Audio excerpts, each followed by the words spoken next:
네, 안녕하세요. 저는 합동신학대학원에서 설교학을 가르치는 이승진입니다. 집필하게 된 계기 있는 한 4가지 정도가 있습니다. 첫 번째는 하나님 마음에 합한 사람이라는 설교집을 출판을 했습니다. 그 책을 통해서 제가 사무엘 사항을 어떻게 해석하고 있는지를 소개를 하였습니다. 다윗의 이야기를 어떤 해석 관점으로 해석해야 되는지를 소개하는 것이 첫 번째입니다. 두 번째 취지는 설교자들에게는 성경 내용의 어떤 문자적인 역사성이 매우 중요합니다. 그래서 저는 성경의 다윗 이야기를 역사적인 어떤 사실의 관점에서 해석할 수 있는 시각을 제공을 하고 있습니다. 세 번째는 설교는 증언이라고 할 수 있습니다. 성경 저자가 목격했던 과거의 하나님의 구속 사건을 오늘 해석자들도 함께 성경 본문에서 목격을 해야 증언이 가능하다.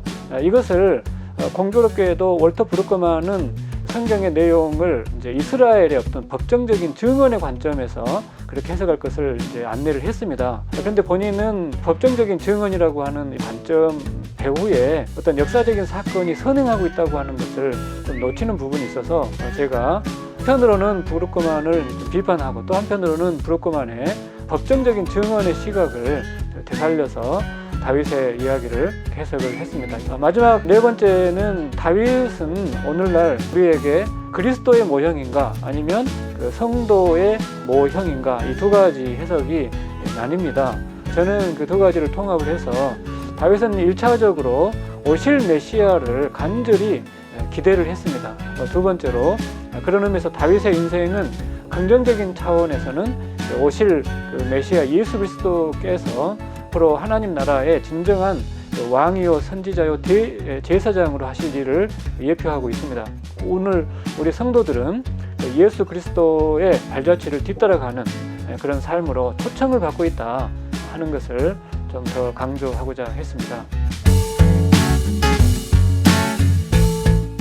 두 가지를 좀 강조하고 싶습니다. 다윗은 그때 당시 자기가 하나님의 그 선지자로 기름 부음을 받고 이후에 사울 왕과의 갈등 속에서 고통스럽게 지낼 때는 잘 깨닫지 못한 그 부분이 있습니다. 그것은 바로 그 하나님에게 부름 받은 사람은 그 하나님의 영광을 나타내도록 하는 어떤 시험대에 오른 인생이다 하는 것을 처음에는 잘 깨닫지 못했습니다.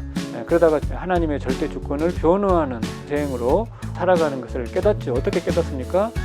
죽어도 죽어지지 않는, 또 살아도 제 힘으로 살 수 없는 그러한 삶을 사는 가운데 자기 배후에 하나님의 어떤 선택과 또 하나님의 연단이 있다고 하는 것을 깨닫고 온전히 완성하실 하나님 메시아가 와야 된다고 하는 어떤 그러한 차원에서 자기 인생이 시험받고 있다고 하는 것을 깨달았습니다. 해석은 기록된 성경 본문을 통해서 내가 어느 정도 살아계신 하나님을 확신하고 또 확신한 만큼 증언하는가 하는 것이 해석자가 하나님의 시험대에 올라 있다고 하는 두렵고 떨리는 자세가 굉장히 중요하다고 하는 것을 말씀을 드리고 싶습니다.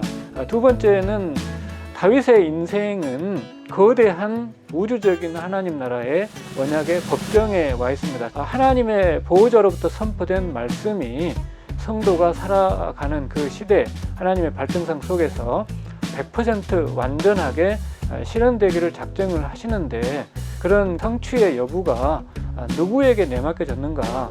바로 그 시대 하나님의 약속의 말씀을 붙잡는 당사자, 성도, 목회자에게 위임이 되어 있습니다. 강단이 곧 하나님의 우주적인 언약의 법정에서 하나님의 목격한 것을 증언하는 것이다 하는 이러한 해석학적인 관점이 중요하다고 생각합니다. 그 다윗과 골리앗의 싸움을 다 알고 있습니다. 저는 다윗이 눈에 보이는 어떤 골리앗의 위력의 문제가 아니고 하나님의 언약의 법정에 난입한 골리앗을 내가 무찔러서 하나님 살아계심을 나타내겠다라고 하는 하나님의 절대 주권에 대한 증언, 변호의 사명감을 가지고 나아가는 것을 또 있는데, 우주적인 언약의 법정에서 언약을 갱신하는 시각으로 다윗과 골리앗의 그 싸움을 다시 한번 읽어보시기를 권하고 싶습니다.